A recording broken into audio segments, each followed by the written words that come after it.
इसे प्रयागराज उत्तर प्रदेश से प्रशांत सिंह ने पूछा है। किसी चक्र पर ऊर्जा ब्लॉक हो जाए तो उस ऊर्जा को कैसे रिलीज़ करें। पहले जानते हैं ऊर्जा क्या है, और ये जान करके तुमको सुखद आश्चर्य होगा कि ओशो की ध्यान विधियों का जो मौलिक तत्व है वो ऊर्जा है।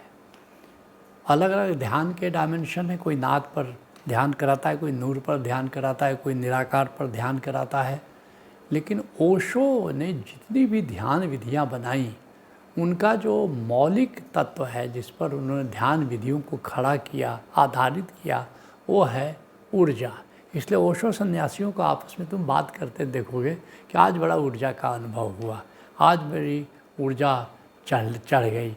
तो ऊर्जा की चर्चा सर्वाधिक ओशो सन्यासी करते हैं। वे नाद की चर्चा नहीं करते, वे नूर की चर्चा नहीं करते, वे अमृत की चर्चा नहीं करते, वे निराकार की चर्चा नहीं करते, लेकिन ऊर्जा की चर्चा ज़रूर करते हैं, क्योंकि ऊर्जा ओशो की ध्यान विधियों का मौलिक तत्व है। और सारी की सारी जो ओशो की ध्यान विधियां हैं वे सब ऊर्जा के अनुभव पर आधारित हैं। तो ऊर्जा के विज्ञान को पहले जान लो कि भोजन से ऊर्जा मिलती है, जागरण में ऊर्जा खर्च होती है, और नींद में ऊर्जा कंजर्व होती है, संरक्षित होती है। व्यायाम से ऊर्जा जगती है और ध्यान से ऊर्जा चढ़ती है। इसलिए तुम देखोगे ओशो की जितनी ध्यान विधियाँ हैं वो शुरू में सक्रिय कदम है, कोई ना कोई सक्रिय स्टेप है। जैसे तुम देखोगे सक्रिय ध्यान है या कुंडलिनी ध्यान है या नटराज ध्यान है, तो कुछ न कुछ व्यायाम है ताकि उस व्यायाम से हमारी ऊर्जा जगे। तो इसलिए पहला है कि ये सारी विधियों में ये जो व्यायाम से ऊर्जा जगाते हैं, व्यायाम से ऊर्जा जगती है, फिर ध्यान से ऊर्जा चढ़ती है। फिर ध्यान का स्टेप जब आता है जैसे स्टॉप करा दिए, अब सारा व्यायाम समाप्त है, अब ऊर्जा जो जगी है उसको ऊर्ध्वगामी देना है। तो उसको धीरे धीरे जो चक्र हैं जो ऊपर के चक्रों पर जाते हैं उसे सहस्रार तक ले जाना है। ओशो की ध्यान विधियों से सटोरी घटना आसान है, क्योंकि सारी ओशो की विधियाँ ऊर्जा को जगाने के लिए है, और करीब करीब जो भी ईमानदारी से ओशो की ध्यान विधियों को करते हैं उनको सटोरी एक न एक दिन घट जाती है। मैं स्वयं ही सक्रिय ध्यान करता था, और सक्रिय ध्यान करते करते एक दिन सटोरी का अनुभव हुआ 1989 में, और 11 दिसंबर से ले करके और फिर 26 जनवरी 89 तक, 11 जनवरी 88 से लेकर के 26 जनवरी 89 तक, और ये सटोरी की जो स्थिति बनी रही। तो इसलिए ये जितनी भी ओशो की ध्यान विधियां हैं वे ऊर्जा को जगाने के लिए हैं, ऊर्जा को ऊर्ध्वगामी करने के लिए हैं। तो और तुम ऊर्जा की स्थिति को, जैसे बोल रहे हैं कहाँ पर जो ब्लॉक हो जाता है, तो ये 7 जो चक्र हैं, इसी 7 चक्र में से मुख्यतः ब्लॉक होती है। वैसे तो ऊर्जा कहीं भी ब्लॉक हो सकती है, किसी भी पाथ में, क्योंकि ऊर्जा के 72,000 पाथ हैं और 72,000 पाथ में कहीं भी ब्लॉक हो सकती है। लेकिन मुख्य जो ब्लॉकेज होता है वो चक्रों पर होता है, और किस चक्र पर तुम्हारी ऊर्जा अधिकतर रहती है इसको जानने की कला है, जानने की विधि है। और वो है तुम जो आँख बंद करने पर कौन सा रंग देख रहे हो। जैसे बाहर का प्रकाश छन गया और अब कौन सा रंग तुम देख रहे हो, तो अगर बैंगनी रंग देख रहे हो इसका मतलब है कि तुम्हारी ऊर्जा सहस्रार चक्र पर है। जैसे अधिकतर तुम ध्यान के बाद उठोगे और आंख बंद करके देखोगे तो ऊर्जा वहाँ बैंगनी रंग दिखाई देगा, इसका मतलब कि तुम्हारी ऊर्जा सहस्रार चक्र पर है। ऐसे आज्ञा चक्र पर है तो जामुनी रंग, उसी तरह विशुद्ध चक्र पर है। सामान्यतः जब तुम विचार करते हो, बातचीत करते हो, तो तुम्हारी ऊर्जा विशुद्ध चक्र पर होती है, तो आसमानी या नीला रंग दिखाई देता है। तुमने पढ़ा होगा भौतिक शास्त्र में बैजानी, पीला रंग, बैंगनी रंग, जामुनी रंग, नीला रंग, हरा रंग और पीला रंग, तो नारंगी रंग, लाल रंग, तो जैसा वो रंग है तुम्हारा उसके अनुसार तुम समझ सकते हो कि मेरी ऊर्जा कहाँ पर है। और अक्सर अगर नीचे के चक्रों के अनुसार किसी रंग पर रंग बराबर दिखाई देता है, जैसे मान लो तुम्हारा हमेशा नीला ही रंग दिखाई देता है, तो इसका मतलब कि नीले जो विशुद्ध चक्र पर तुम्हारी ऊर्जा फंसी हुई है। मान लो हमेशा ऑरेंज रंग दिखाई देता है, इसका मतलब दूसरे चक्र पर फंसी है। हमेशा लाल ही रंग दिखाई देता है, मतलब तुम्हारा मूलाधार चक्र पर ही ऊर्जा फंस गई है। तो अगर कंटिन्यूसली कोई ख़ास रंग ही केवल दिखाई दे रहा है, इसका मतलब कि तुम्हारा ब्लॉकेज उस चक्र पर हुआ है। तो ऐसे ऊर्जा अवरुद्ध हो जाता है। वैसे मैंने बताया कि मुख्य रूप से चक्रों पर जब ऊर्जा फंस जाती है, बहुत लोगों की ऊर्जा चौथे चक्र पर या छठे चक्र पर फंसती है। ज़्यादातर अभी तक मेरे अनुभव में आया है चौथे चक्र पर, जहाँ प्रेम की कमी हो गई, प्रेम की घाटी आ गई है, तो फिर चौथे चक्र पर ऊर्जा फंस जाती है। ऐसे ही क्या होता है कि ईड़ा पात है, बाएं से जब ऊर्जा चढ़ती है तो ईड़ा बोलते हैं, और छठे पर जब ऊर्जा चढ़ती है, ये दाहिने से जिसको कहते हैं पिंगला पात चढ़ती है, तो अगर मान लो कि बहुत तीव्र गति से बाएं या दाहिने से ऊर्जा चढ़ रही है, तो फिर आज्ञा चक्र पर जाकर के फंस जाती है। तो इसकी हम चर्चा करेंगे। तो ऊर्जा अवरुद्ध होने के पहले क्या कारण हो सकते हैं, इसकी चर्चा कर रहे हैं। जैसे प्याज तुम खाते हो, लहसुन खाते हो, या खट्टा भोजन का ज़्यादा सेवन करते हो, तो पहले चक्र पर ऊर्जा का ब्लॉकेज हो जाता है। इसीलिए अध्यात्म के लोगों को, साधकों को सलाह दी जाती है कि वो प्याज और लहसुन ज़्यादा नहीं खाएं, कम से कम खाएं, और ख़ासकर ध्यान करने के तुरंत बाद तो बिल्कुल नहीं खाएं। तो प्याज, लहसुन, खट्टे भोजन, ऐसे बहुत सारी चीज़ें हैं जो कि ऊर्जा को नीचे कर देती हैं। तो सामान्य रूप से खाने में दिक्कत नहीं है, लेकिन अगर इसका सेवन बहुत ज़्यादा कोई कर रहा है तो उसके ऊर्जा पहले चक्र पर ही वो ब्लॉक हो जाएगी।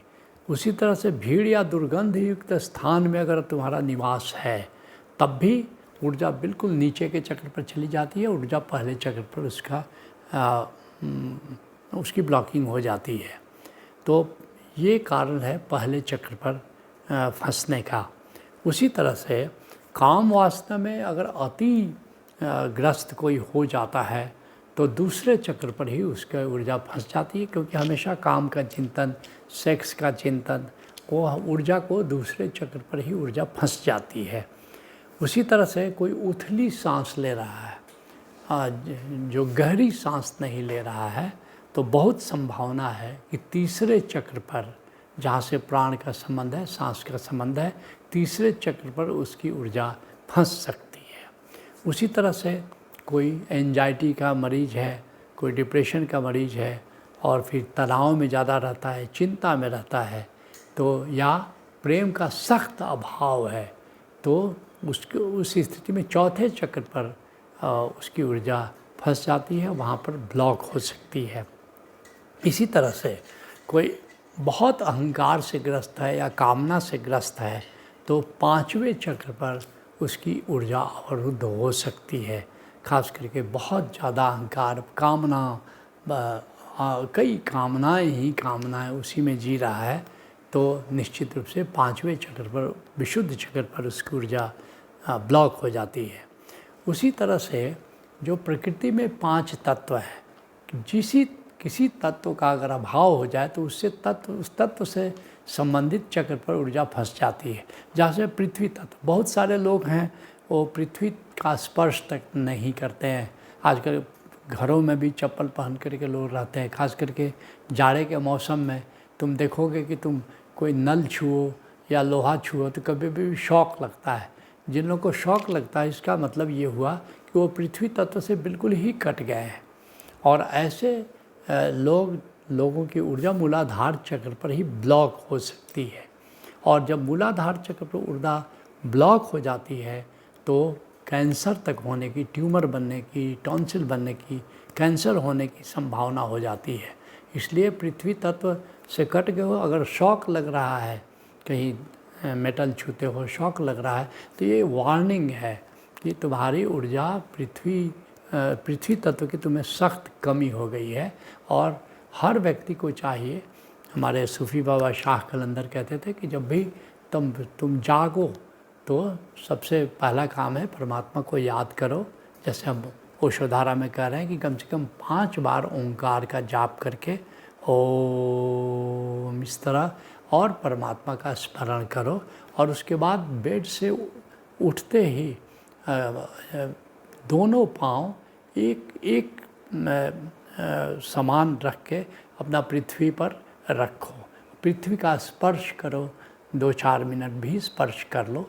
तो इस तरह तुमको तुम्हारे शरीर में पृथ्वी तत्व की कभी कमी नहीं होने वाली है। मैं स्वयं इस बात को करता हूँ। तो पृथ्वी तत्व की कमी होने पर मूलाधार चक्र पर ऊर्जा फंस जाती है। उसी तरह से मान लो कि जल तत्व की कमी हो जाती है। कभी जलाशय का दर्शन नहीं करते, जलाशय के पास बैठते नहीं, स्नान जरा ठीक से नहीं करते। बहुत सारे लोग हैं वो जुम्मा के जुम्मा स्नान करते हैं, बहुत से लोग तो केवल साल में एक बार मकर संक्रांति को स्नान करते हैं। अब ऐसे लोगों में तो जल तत्व की नहीं कमी होगी तो फिर क्या होगा। तो जल तत्व की अगर कमी हो जाए तो, या पानी बहुत कम पीते हैं, ऐसे भी बहुत सारे लोग हैं, तो स्वाधिष्ठान चक्र पर उनकी ऊर्जा कम हो जाएगी। ऐसे बहुत से लोग हैं जो सूर्य का दर्शन ही नहीं करते। असूर्य पश्या, नायिका भेद में साहित्य में हमारे दर्शन जी बताएंगे कि नायिका भेद होता है, उसमें एक नायिका असूर्य पश्या, अर्थात सूर्य ने उसका दर्शन कभी किया ही नहीं, सूर्य ने उसको देखा ही नहीं। तो ऐसे असूर्य पश्या जो लोग हो जाते हैं तो अग्नि तत्व की उनमें सख्त कमी हो जाती है और तीसरे चक्र पर उनकी ऊर्जा फंस सकती है। ऐसे ही चौथा चक्र वायु तत्व है, जो ग्रीनरी है, जो हरियाली है, या स्वच्छ हवा में जो सांस लेना है। तो ऐसे बहुत सारे लोग हैं जिनको वायु तत्व की कमी हो जाती है और उनकी ऊर्जा चौथे चक्र पर फंस जाती है। ऐसे ही आकाश तत्व है, जैसे मन प्रसन्न नहीं है, मन खिन्न है, मन उदास है, तो ऐसे लोगों की ऊर्जा 5वें चक्र पर फंस जाती है। विचार ही विचार, विचार ही विचार। तो ये जो आकाश तत्व है उसकी कमी के कारण विशुद्ध चक्र पर ऊर्जा फंस जाती है। तो प्रकृति की इन 5 तत्व से दूरी बनाने पर ऊर्जा ब्लॉक हो जाती है। जिस तत्व की कमी है उस तत्व से संबंधित चक्र पर ऊर्जा फंस जाती है। इस तरह से जैसा मैंने बताया कि बाईं सांस किसी की ज़्यादा चलती है, किसी की दाहिनी सांस चलती है, और किसी तरफ एक सांस चल रही है, एक तरफ सांस चल रही है, और तुम उसी में सक्रिय ध्यान तुमने ज़ोर शोर से कर दिया। तो सक्रिय ध्यान में जैसा मैंने कहा कि ओशो की ध्यान विधियों में ऊर्जा तेज़ी से जगती है व्यायाम के कारण और फिर चढ़ती है। और जब बाईं सांस केवल चल रही है ज़ोर से और तुमने ज़ोर से सक्रिय ध्यान कर दिया, ऊर्जा बड़ी तेज़ी से जगेगी और छठे चक्र पर जा कर के ऊर्जा फंस जाएगी। उससे माइग्रेन भी हो सकता है और फिर आगे चक्र पर ब्लॉकेड भी ऊर्जा का हो जाता है। और ऐसा मैंने बहुत देखा है जिन्होंने खूब सक्रिय ध्यान किया। सक्रिय ध्यान करने के पहले एक बात बहुत ज़रूरी है, सुषुम्ना से सांस चलनी चाहिए, अर्थात कि समस्वरता चाहिए, क्योंकि सक्रिय ध्यान एक ऐसा ध्यान है एक ऐसी ध्यान विधि है जिसके चलते बड़ी तेज़ी से ऊर्जा चढ़ती है। तो अगर तुमने साधा नहीं, समस्वरता नहीं साधी, तो या तो बाईं ईड़ा चल रही है या दाहिनी पिंगला चल रही है और फिर तेज़ी से ऊर्जा चढ़ी और फिर वो जाकर के वो आगे चक्र के ऊपर नहीं जाती है। तो ऐसे भी ऊर्जा छठे चक्र पर फंसती, तो ऐसे ऊर्जा का अवरोध होता है। ये कारण है। अब ऊर्जा से इसको तुमने पूछा है कि रिलीज कैसे करें, अवरोध से मुक्ति कैसे पाएँ। पहला है कि आयुर्वेद में इसका है कि अभ्यंगम करें। अभ्यंगम का मतलब हुआ कि टोटल बॉडी मसाज।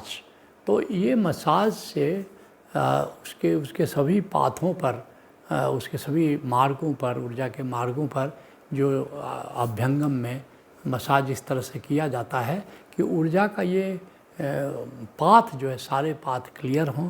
तो अभ्यंगम एक बहुत सुंदर विधि है जिससे ये ऊर्जा का ब्लॉकेज दूर हो सकता है। और आयुर्वेदिक चिकित्सा में ही शिरोधारा है, खास करके छठे चक्र पर अगर ऊर्जा फंसी है तो वहाँ पर शिरोधारा ले लो। इसलिए खास करके जिन लोगों को माइग्रेन वगैरह है या जिनको छठे चक्र पर ऊर्जा फंसने की संभावना, उनको शिरोधारा लेना चाहिए।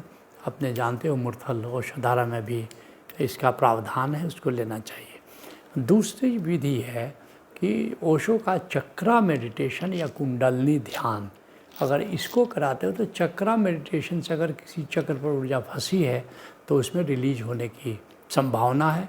और उसी तरह कुंडलनी ध्यान जो ओशो की ध्यान विधि है, तो विभिन्न चक्र पर फंसी ऊर्जा अगर है तो उससे कुंडलनी ध्यान से ब्लॉकेज दूर होने की संभावना है।